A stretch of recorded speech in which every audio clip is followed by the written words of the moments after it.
September 30th, 1955. Sholem, California. A silver Porsche 550 Spyder screams down Highway 466 at 90 miles per hour. Behind the wheel sits the most electric actor in Hollywood, 24 years old. Untouchable, immortal in his own mind. But 6 hours earlier, a mechanic named Rolf Wütherich looked into James Dean's eyes and saw something that made his blood run cold.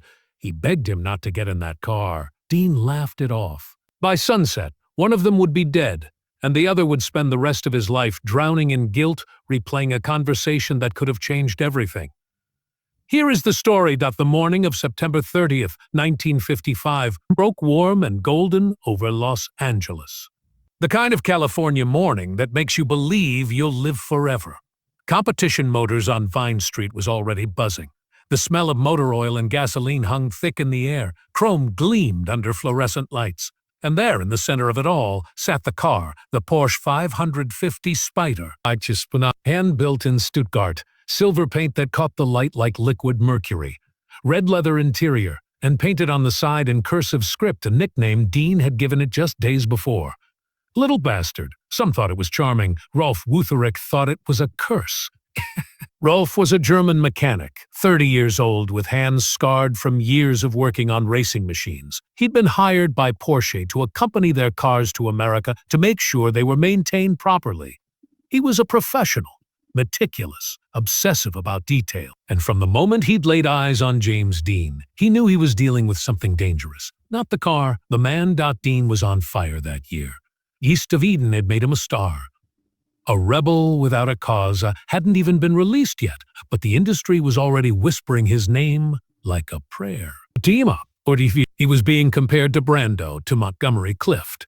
But unlike them, Dean had something rawer, something feral. He didn't just act troubled, he was troubled. He lived at the edge of everything. Speed, danger, death racing was his obsession, not just a hobby, an addiction. He'd started competing earlier that year, driving recklessly, pushing every machine to its absolute limit. Warner Brothers was terrified. They'd put a clause in his contract forbidding him from racing while filming. But a giant had just wrapped. The leash was off. And Dean had signed up for a race in Salinas, 150 miles north, scheduled for that very afternoon. Rolf had spent the previous evening going over the Spyder with a fine-tooth comb. Everything checked out. Mechanically, the car was flawless.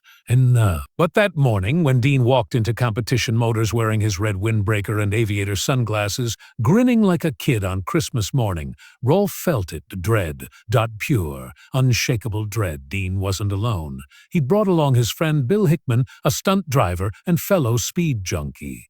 And Rolf's boss, John von Neumann, was there too, finalizing last-minute adjustments. The plan was simple. Dean would drive the Spyder up to Salinas with Rolf riding shotgun. Hickman would follow behind in Dean's station wagon, hauling the Spyder's tow trailer. Another friend, a photographer named Sanford Roth, would ride with Hickman. But something was off. Dean was jittery, more than usual. He kept circling the car, running his hands over the bodywork, revving the engine, listening to the mechanical symphony like it was speaking to him in a language only he understood. He was talking fast, too fast. Joking, laughing, but there was a manic edge to it. Rolf watched him carefully. And then he noticed Dean's eyes. They were red, bloodshot, like he hadn't slept in days, or like he'd been crying. Dean had a habit of pushing himself to exhaustion, of burning the candle at both ends until there was nothing left. But this was different. This was something deeper, darker. Rolf pulled John von Neumann aside. I don't think he should drive today. Von Neumann frowned. What are you talking about? The car's perfect. That's not the car. It's him. Rolf couldn't explain it. Not in words that made sense. It was a gut feeling. The kind mechanics learn to trust after years of watching men climb into machines that could kill them in a heartbeat. He'd seen it before. That look, that energy. The way a man acts when he's already made peace with dying. But von Neumann waved him off. He's fine. He's always like this before a race. Rolf didn't push it. Not then. But as Dean climbed into the driver's seat, Rolf approached him one more time. "Jimmy," he said quietly. Maybe we should take it slow today, get you there in one piece." Dean looked at him, really looked at him, and for a split second the mask dropped. Rolf saw exhaustion, sadness, something hollow behind the movie star smile. Then Dean grinned. Rolf, if God wanted me to live forever, he wouldn't have given me a Porsche." He laughed. Everyone laughed. But Rolf didn't. He climbed into the passenger seat, fastened his seatbelt, and whispered a prayer in German. They pulled out of Competition Motors at 1:30 p.m. Dean immediately opened it up, weaving through Los Angeles traffic like the streets were his personal racetrack. Rolf gripped the door handle. He'd ridden with racers before, professional drivers, men who respected the machine. But Dean drove like he was angry at the road, like he was punishing it. By the time they hit Highway 99 heading north, Dean was pushing 90. Rolf kept glancing at the speedometer, then at Dean's face. His jaw was clenched. His knuckles were white on the steering wheel. "Jimmy," Rolf said, "slow down."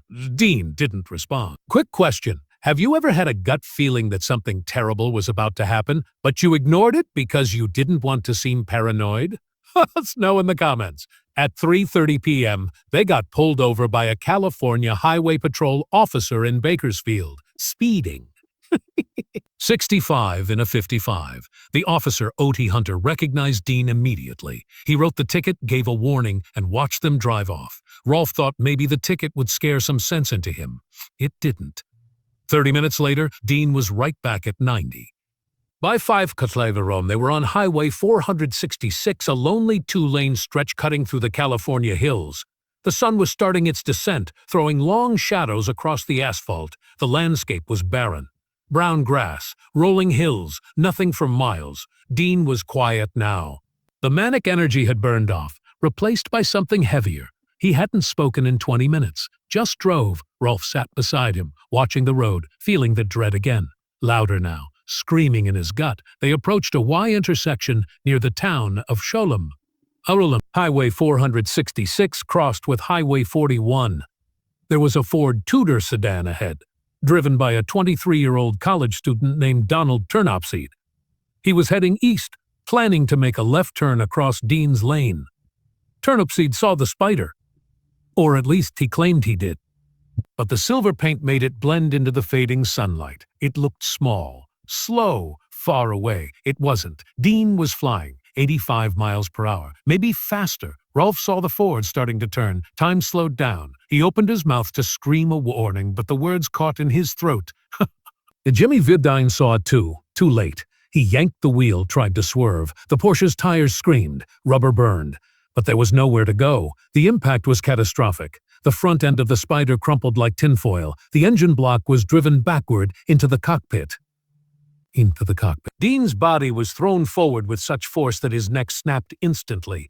His chest was crushed against the steering wheel. The beautiful silver machine folded in on itself, trapping him inside. Rolf was ejected. He flew through the air, limbs flailing, and slammed into the pavement 30 feet away. His jaw shattered, his legs shattered, but he was alive. For a moment there was only silence, pure silence. Then the screaming started. Bill Hickman and Sanford Roth, following behind in the station wagon, screeched to a stop. They jumped out and ran toward the wreckage. What they saw made them vomit. The Spyder was unrecognizable. Twisted metal, shattered glass, and Dean, still in the driver's seat. Not moving, Hickman tried to pull him out, but the car had collapsed around him. Dean's face was turned toward the sky, eyes open, but there was no light in them anymore. Rolf, barely conscious, lying on the asphalt, turned his head and saw Dean's body. He tried to crawl toward him. He wanted to scream, to apologize, to take it all back, but he couldn't move. His body was broken. All he could do was lie there and watch as the ambulance arrived. They pronounced James Dean dead at 6:20 p.m. He was 24 years old. Rolf Wütherich was rushed to the hospital. He survived. But in the weeks and months that followed, as he lay in a hospital bed with his jaw wired shut and his legs in casts, he replayed that morning over and over again. The conversation at Competition Motors, the look in Dean's eyes, the feeling in his gut, and the question that would haunt him for the rest of his life. Could I have stopped him? The world mourned James Dean like they'd lost a saint. A Rebel Without a Cause was released just weeks after his death, and it turned him into a legend. He became the eternal symbol of youth, rebellion, and tragedy. His face was plastered on magazine covers. His name became synonymous with cool, but Rolf Wütherich couldn't escape. The press descended on him like vultures. They wanted to know what happened in the car, what Dean said, what he was thinking. Rolf told the story 100 times, but every time he left something out. He never told them about the warning. He never told them that he'd seen death in Dean's eyes that morning and said nothing. For years, Rolf carried that guilt like a stone in his chest. He returned to Germany, tried to rebuild his life, but the accident followed him everywhere. He started drinking. Heavily. He started drinking. He got into car accidents of his own.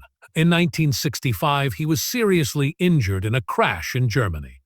In 1967, another crash left him hospitalized for months. It was like the universe was punishing him, or maybe he was punishing himself.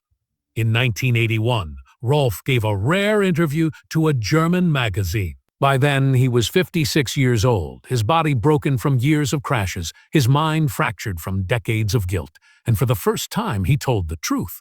"I should have stopped him," Rolf said, his voice barely above a whisper. "I saw it. I felt it. I knew something terrible was going to happen, but I said nothing. I got in the car anyway. And now I live with that every single day." The interviewer asked him what he saw in Dean's eyes that morning. Rolf was silent for a long time. Then he said, "A resignation. A resignation." Like he'd already decided this was how it would end. Like he was driving toward it on purpose. 2 weeks after that interview, Rolf Wütherich was killed in a car accident in Germany. He was driving alone. He lost control, hit a tree, and died instantly. Some say it was just bad luck. A tragic coincidence. But others believe Rolf had been trying to join Dean for 26 years. That he'd been chasing that silver Spyder down an endless highway, trying to rewrite the ending. And on that night in 1981, he finally caught up. James Dean lived fast, died young, and left a corpse so beautiful the world couldn't stop staring at it. But the real tragedy isn't that he died. It's that he knew it was coming. Everyone around him saw it. Rolf saw it. His friends saw it. Even Dean himself saw it. But nobody stopped him. Because you can't save someone who doesn't want to be saved. Rolf Wütherich spent the last half of his life drowning in guilt, believing he could have changed fate with a single word. But maybe he couldn't have. Maybe Dean was always going to get in that car. Maybe he was always going to push it too far. Maybe some men are just born to burn out before they fade away. But here's the question I want you to think about. If you knew someone you loved was headed toward disaster and they refused to listen, would you walk away? Or would you climb in beside them, knowing you might not survive? Rolf Wütherich chose to climb in, and it destroyed him. But maybe that's what loyalty looks like. Maybe that's what love looks like. Broken, haunted, and full of regret. James Dean became a legend because he refused to slow down. But Rolf Wütherich became a ghost because he couldn't let go. And unfortunately, they don't make men like James Dean anymore.